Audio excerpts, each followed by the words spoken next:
Baik, kita akan membahas suatu tema tentang berkat pengampunan.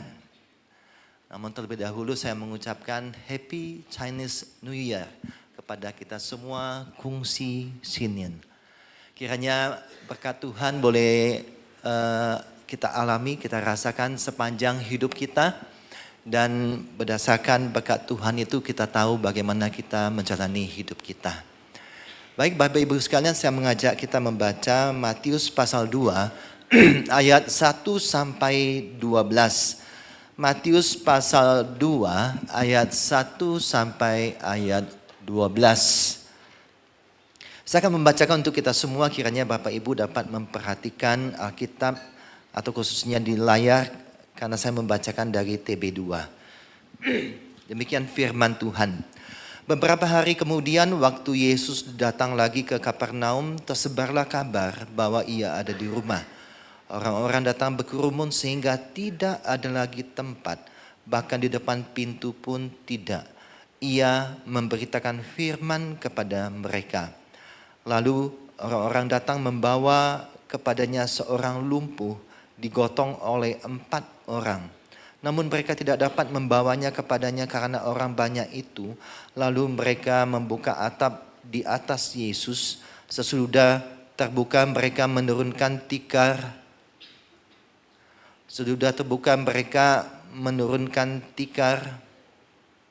Tempat orang lumpuh itu berbaring. Ketika Yesus melihat iman mereka, berkatalah ia kepada orang lumpuh itu, "Hai anakku, dosa-dosamu sudah diampuni." Beberapa ahli Taurat sedang duduk di situ dan berpikir dalam hatinya, mengapa orang ini berkata demikian? Berkata begitu, ia menghujat Allah. Siapakah yang dapat mengampuni dosa selain Allah sendiri? Yesus segera mengetahui dalam hatinya bahwa mereka berpikir demikian di antara mereka. Lalu ia berkata kepada mereka, "Mengapa kamu berpikir demikian dalam hatiku? Manakah yang lebih mudah, mengatakan kepada orang lumpuh itu, dosa-dosamu sudah diampuni, atau mengatakan, bangunlah, angkatlah tikarmu dan berjalanlah. Namun supaya kamu tahu bahwa Anak Manusia berkuasa mengampuni dosa di dunia ini," berkatalah ia kepada orang lumpuh itu, "Kepadamu kukatakan, bangunlah, angkatlah tikarmu dan pulanglah ke rumahmu." Orang itu pun bangun dan di hadapan mereka semua ia mengangkat tikarnya dan pergi keluar. Sehingga mereka semua takjub lalu memuliakan Allah. Katanya, "Yang begini belum pernah kita lihat." Demikian jauh pembacaan firman Tuhan. Berbahagialah setiap kita yang membaca, merenungkan di dalam hidup kita. Bapak Ibu Saudara sekalian, nanti ketika pulang kita akan mendapatkan satu goodie bag kantong warna merah Bapak Ibu sekalian ya. Nah, kantong ini berisi ada permen jeruk. Kantong ini juga berisi ini ada koin emas ya, isinya coklat gitu ya. Kemudian koin ini juga ada isinya yaitu jeruk Bapak Ibu Saudara sekalian. Kiranya ini mengingatkan kita tentang betapa pemeliharaan Tuhan bagi kita. Bapak Ibu yang dikasihi oleh Tuhan, bagi perayaan Imlek maka ada satu buahan yang sering ada yaitu jeruk Imlek. Pertanyaannya, kenapa sering ada jeruk Imlek Bapak Ibu sekalian? Kenapa kira-kira? Ada yang tahu? Ada yang tahu kenapa? Kesatuan. Wah, kesatuan, keharmonisan begitu ya. Walaupun ada selundang-selundangnya begitu ya, rame tapi bersatu begitu ya, betul. Apalagi? Hah? Oh, serat-seratnya, bulir-bulirnya itu melambangkan banyak rezeki berkat gitu ya, yang sepanjang hari, sepanjang tahun bisa kita rasakan. Lagi yang mengatakan warnanya Pak emas, seperti kuning emas, seperti emas. Jadi melambangkan nanti kalau kita makan nanti, wah nanti ada berkat yang berlimpah begitu ya. Jadi banyak macamnya. Ada juga yang mengatakan, wah kalau kita makan itu wangi begitu ya. Karena itu kita akan merasakan kewangian hidup kita, bersyukur sepanjang perjalanan hidup kita. Ada banyak hal-hal demikian yang digambarkan dari filosofinya dari jeruk tersebut. Bapak Ibu yang dikasihi oleh Tuhan, dalam perayaan Imlek maka banyak harapan, dan itulah semua harapan, apakah itu coklat, apakah kemudian ini ya jeruk, apakah kemudian kita mendapatkan angpau, Bapak Ibu sekalian. Wah, kita semua senang, bersukacita dan berharap sepanjang tahun baru Imlek seterusnya ini, melewati tahun baru ini kita mendapatkan banyak rezeki, banyak berkat, kemudian kita mendapatkan sukacita, keharmonisan dan segala hal-hal yang baik yang kita inginkan, dambakan. Itulah harapan kita. Kita juga menyadari Bapak Ibu Saudara sekalian, ketika kita merayakan Imlek kita itu senang gitu ya. Senang, sukacita, apalagi yang dapat angpau, anak-anak senang dapat angpau. Bukan cuma anak-anak Bapak Ibu sekalian ya. Orang dewasa pun senang kalau dapat angpau begitu. Ada yang gak suka? Boleh angkat tangan? Ya. Waktu Imlek kemarin ada seorang opa begitu ya, kita nikmati kebersamaan begitu ya. Opa kemudian mengatakan begini, nah sekarang di masa Imlek, ayo opa pengen bagi angpau. Langsung anak saya kelep, langsung cepat kejar Bapak Ibu sekalian. Tapi yakinlah saya tidak mengajari demikian ya. Tapi itu anak-anak nalurinya demikian begitu ya. Ya, oke. Jadi kita senang kalau dapat angpau, senang dapat buahan, senang apa begitu ya. Dan kita punya banyak harapan. Tetapi kita menyadari bahwa semua berkat-berkat itu mungkin sifatnya sementara. Imlek kita bersukacita, besoknya begitu bangun harus mikirin gitu ya. Harus berjuang lagi untuk menghidupi kebutuhan keluarga begitu ya. Kita mengharapkan ada sukacita, damai, keharmonisan. Melalui makan jeruk ada kesatuan, keharmonisan. Tetapi kenyataannya tidak selalu demikian. Kenapa? Di dalam hidup kita itu masalah itu tetap akan selalu ada Bapak Ibu sekalian. Masalah itu silih berganti satu dengan yang lain begitu ya. Masalah itu keluarga, pekerjaan, stres begitu ya. Tuntutan rumah tangga dan sebagainya. Wah, banyak sekali masalah begitu. Itulah hidup kita ya.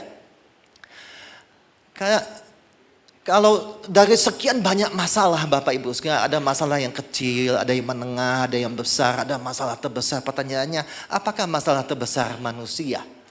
Saya ingin menggambarkannya dengan kisah dari seorang ibu. Nah, di negara Upin Ipin, tetangga kita, ada seorang ibu memberi kesaksian Oktober tahun lalu, gitu ya. Dia merawat suaminya, baru 2 bulan menikah, tetapi kemudian suaminya kecelakaan, sehingga lumpuh. Dan dia merawat dengan penuh cinta kasih begitu ya. Bagaimana dia berjuang terus untuk merawat suaminya begitu. Kira-kira apa masalah terbesar pada suaminya ini? Apa Bapak Ibu sekalian? Masalah terbesarnya apa? Kesehatan. Pingin pulih, pingin sehat, itu masalah terbesar bagi hidupnya saat itu. Tetapi setelah 6 tahun Bapak Ibu sekalian, suaminya sembuh gitu ya. Setelah dirawat 6 tahun suaminya sembuh. Beberapa waktu kemudian suaminya meninggalkan istrinya, menceraikan istrinya, dan kemudian menikah dengan wanita yang lain. Wah, kita bilang apa pria ini ya? Nggak tahu untung nih ya. Ya, ini pria ini buang aja ke laut gitu ya. Nah, gitu ya. Ya. Sebenarnya apa masalah terbesar dari hidup pria ini? Ketika masalah kesehatan tidak lagi menjadi masalah terbesar bagi pria ini, sesungguhnya ketika dia sakit sekalipun, masalah terbesar dari pria ini adalah tentang dosa yang ada di hati pria ini. Dosa yang melebihi masalah sakit penyakit. Dosa yang melebihi permasalahan ekonomi yang mungkin dia alami. Yaitu dosa. Itulah persoalan terbesar bagi hidup manusia. Bapak Ibu Saudara sekalian, Markus pasal 2 ayat 1 sampai 12 mengisahkan tentang si lumpuh dan temannya. Yaitu ketika si lumpuh ini Masalah terbesarnya adalah tentang kesehatannya. Dia ingin sembuh dari sakitnya. Kemudian temannya ini pun sangat berjuang untuk membawa si lumpuh ini menemui Yesus. Dengan suatu iman bahwa si lumpuh ini bisa sembuh.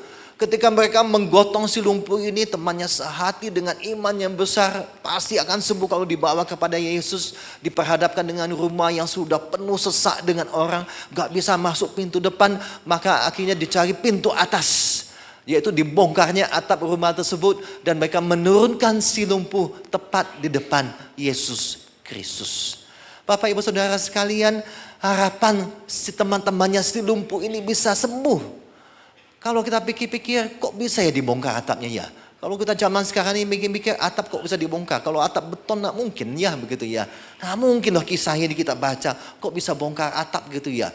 Kalau kita ada atap beton, atap genteng begitu, wah betapa susahnya begitu ya. Rasanya nggak mungkin. Tetapi pada waktu zaman kehidupan Tuhan Yesus rumah orang Yahudi, maka atapnya sebenarnya terbuat dari balok kayu yang disusun melintang, kemudian ada cabang-cabang pohon yang diletakkan, kemudian dipadatkan dengan lapisan rumput, lumpur, kayu, tanah liat yang tebal begitu ya. Itu tentunya sudah dikeringkan sekian lama, dikasih kapur untuk pelindung. Jadi mereka punya teknik demikian sehingga kemudian atap itu cukup bisa menahan orang berdiri. Jadi orang Yahudi menggunakan atap tersebut misalnya untuk menjemur hasil-hasil bumi mereka.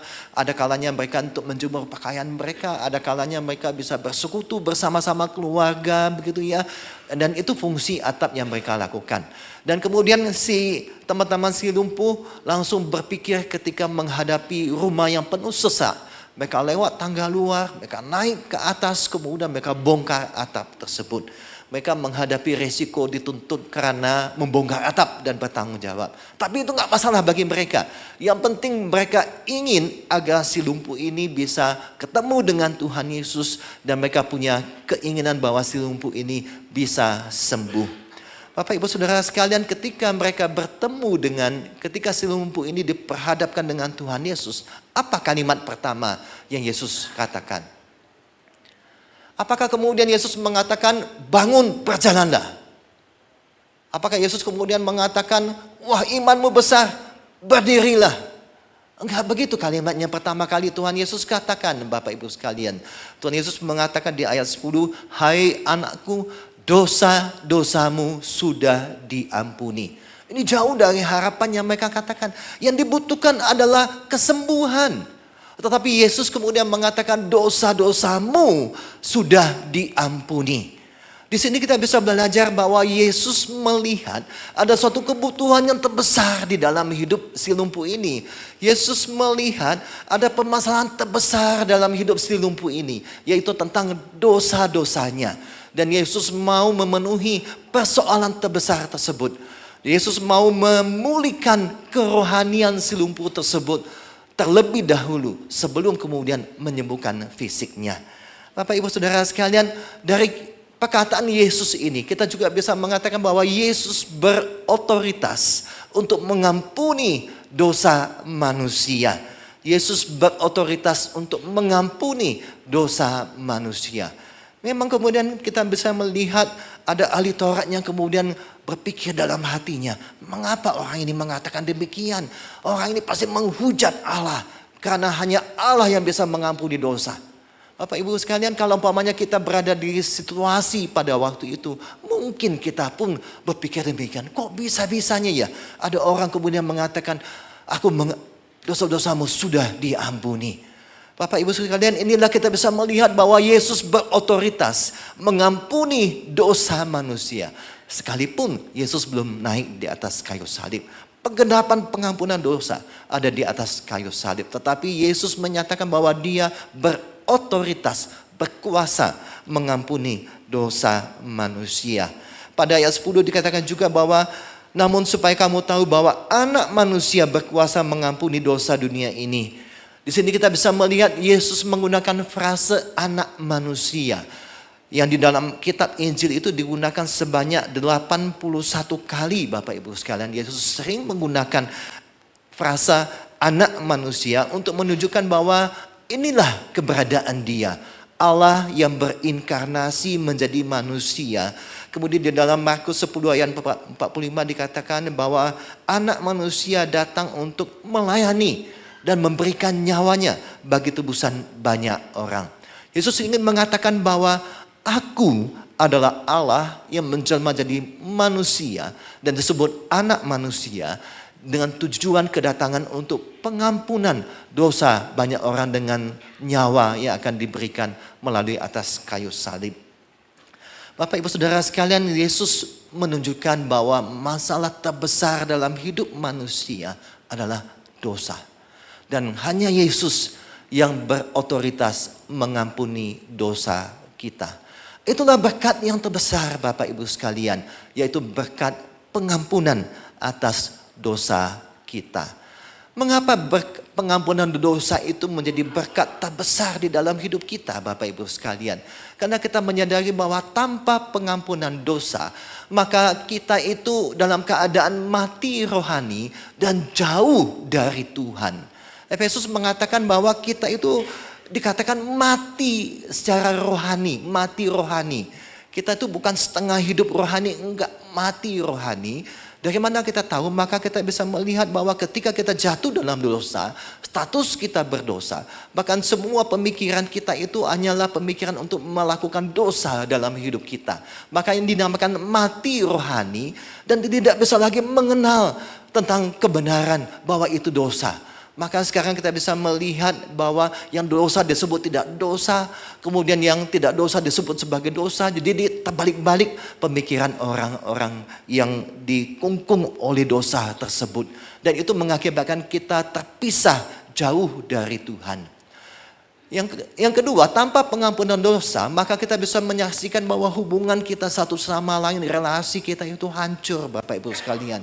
Ada suami kemudian jadi begitu marah dengan istri, kemudian memukul sampai mati istrinya. Ada kemudian istri yang tikam suaminya. Wah, kalau kita lihat berita ngeri-ngeri Bapak Ibu sekalian. Ada anak remaja kemudian diundang temannya yang masih SMP, kemudian diperkosa beramai-ramai. Wah, kita bisa melihat ini kehidupan seperti apakah begitu mengerikan. Ada kemudian seorang pria punya, akhir-akhir ini punya will, kemudian dia bunuh, dia potong-potong. Wah, saya membaca berita itu bergidik juga. Wah, kehidupan saya ini apakah demikian begitu begitu mengerikan. Tetapi kita menyadari bahwa itulah relasi hubungan yang hancur oleh dosa. Dan kalau tanpa pengampunan dosa pada akhirnya membawa hukuman kekal nantinya.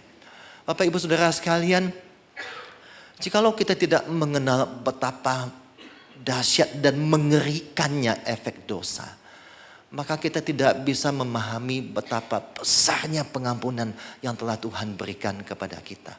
Sekali lagi, jikalau kita tidak mengenal betapa dahsyat, betapa mengerikan dosa tersebut, kita tidak bisa melihat betapa besarnya anugerah pengampunan dosa yang Tuhan berikan kepada kita.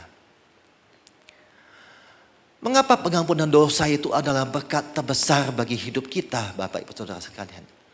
Yang pertama, ketika Tuhan memberikan pengampunan dosa, maka kita ini dibebaskan dari hukuman dosa, penalty of sin. Jadi ketika kita datang kepada Yesus, kita mengaku dosa kita bertobat, maka sesungguhnya kita dibebaskan dari hukuman dosa yang seharusnya kita tanggung. Yesus telah menanggungnya di atas kayu salib. Tetapi itu berbicara tentang pertama kali kita percaya kepada Kristus Bapak Ibu sekalian. Status kita juga dari status orang berdosa menjadi orang yang dibenarkan. Yang kedua, kita tetap membutuhkan pengampunan dosa supaya kita dibebaskan dari kuasa dosa. Supaya kita memiliki hidup damai dan hidup sukacita. Mungkin Bapak Ibu Saudara mengatakan, ya Pak, saya itu sudah mengaku dosa kepada Tuhan, saya sudah bertobat itu 10 tahun yang lalu. Saya sudah jadi orang percaya itu 10-20 tahun. Tetapi bukankah kita menyadari bahwa setelah kita percaya kepada Kristus, kita juga menyadari bahwa kita masih bisa jatuh dalam dosa. Dan bukankah kita bisa melihat betapa kita masih sering berdosa Bapak Ibu sekalian. Masih ada hal-hal yang kemudian yang kita lakukan yang berdosa di hadapan Tuhan. Kita begitu mudahnya iri hati dengan teman kita, teman sekantor kita, teman sepelayanan kita. Kemudian kita bisa mudah sakit hati dengan perkataan dia. Mungkin dia tidak bermaksud begitu, tetapi kita kemudian gampang sakit hati. Kemudian itu kita tumpuk di dalam hati. Kemudian kita tuh menimbulkan kebencian dalam diri kita kepada orang tersebut. Begitu ya. Sekalipun sesama para pelayan Tuhan, sesama pelayan ibadah, rasa tidak enak itu, jengkel, sakit hati itu ada. Bukankah itu menunjukkan bahwa dosa itu masih terus mempengaruhi kita untuk kemudian melalui keinginan daging kita berdosa di dalam kehidupan kita. Makanya kita bisa melihat ada rumah tangga Kristen kemudian hancur karena pernikahan. Padahal dua-dua sama-sama anak Tuhan.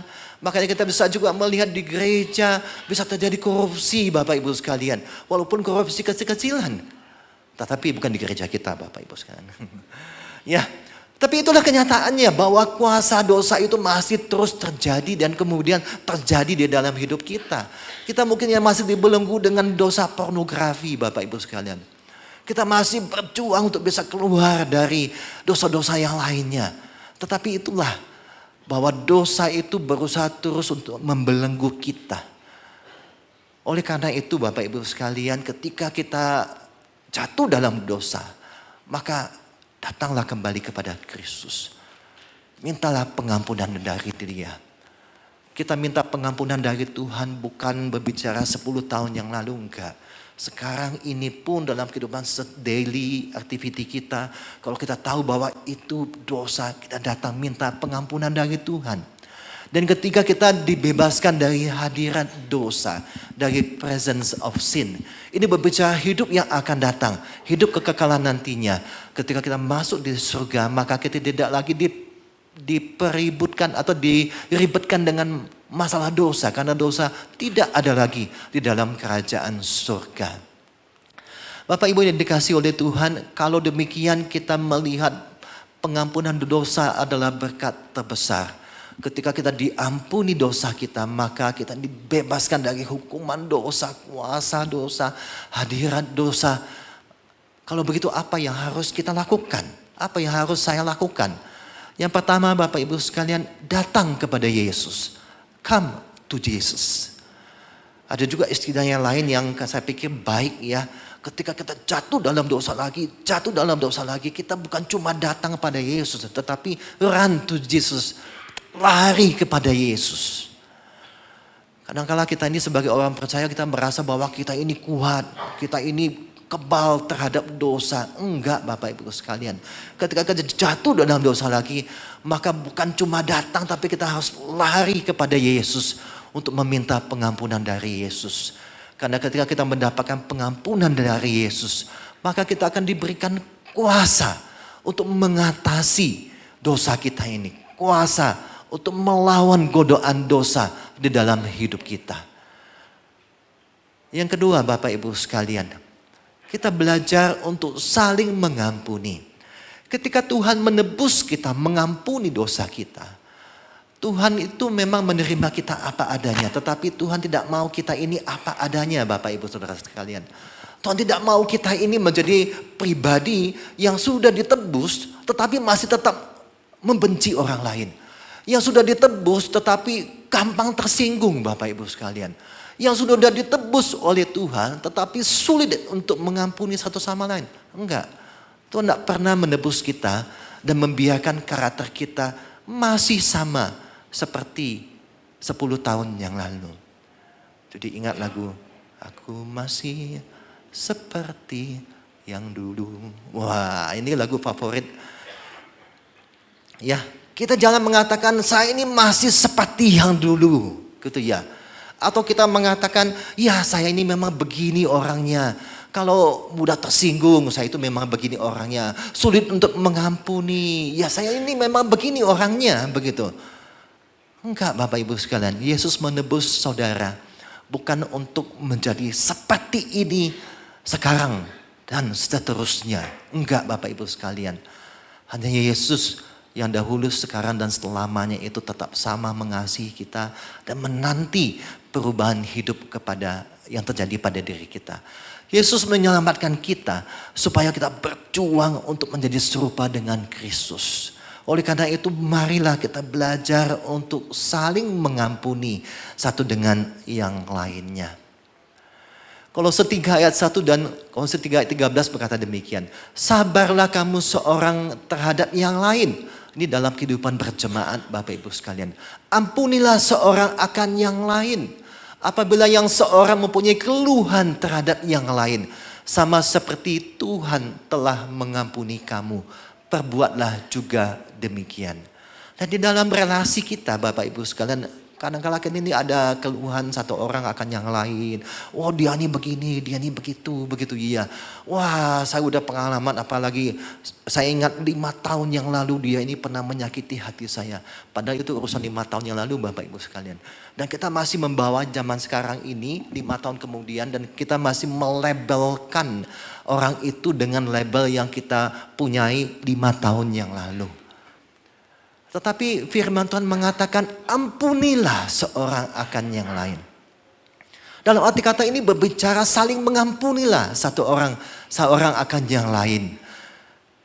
Sama seperti Tuhan telah mengampuni kamu. Jadi jikalau kita mengatakan wah gak bisa Pak, orang itu menyakitkan hati saya itu sungguh-sungguh luar biasa. Gak bisa saya ampuni. Pengampunan itu memang butuh waktu Bapak Ibu sekalian. Butuh waktu, butuh proses, butuh kerelaan hati. Butuh kita ini dibentuk, digojlok sama Tuhan.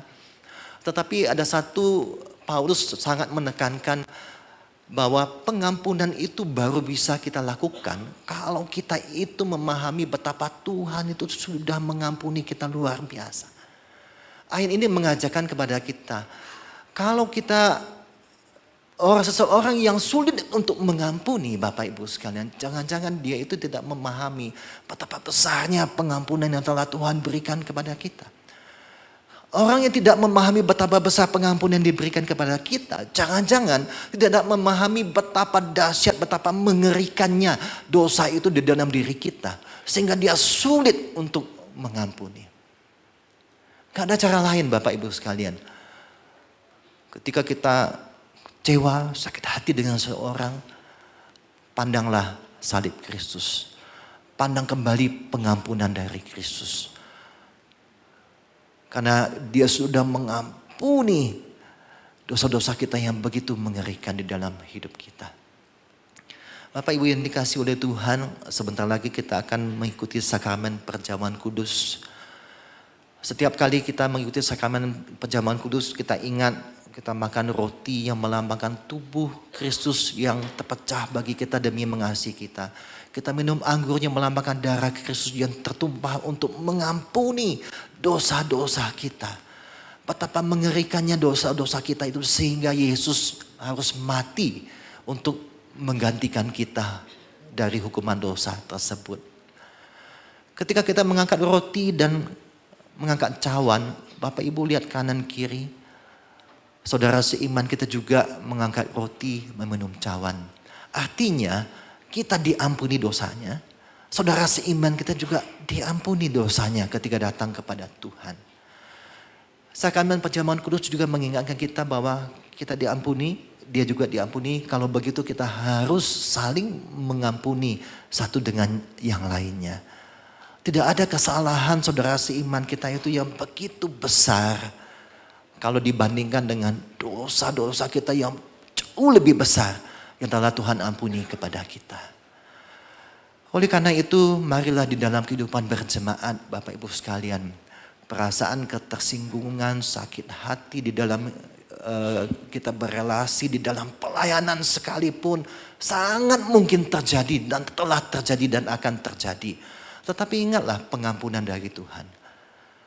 Gak ada kesalahan saudara seiman kita yang tidak bisa kita ampuni. Kalau kita memandang begitu besarnya pengampunan yang telah kita terima dari Tuhan.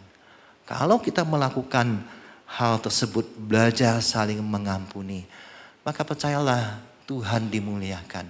Dan Tuhan akan menarik banyak orang untuk datang beribadah di gereja ini. Amin. Mari kita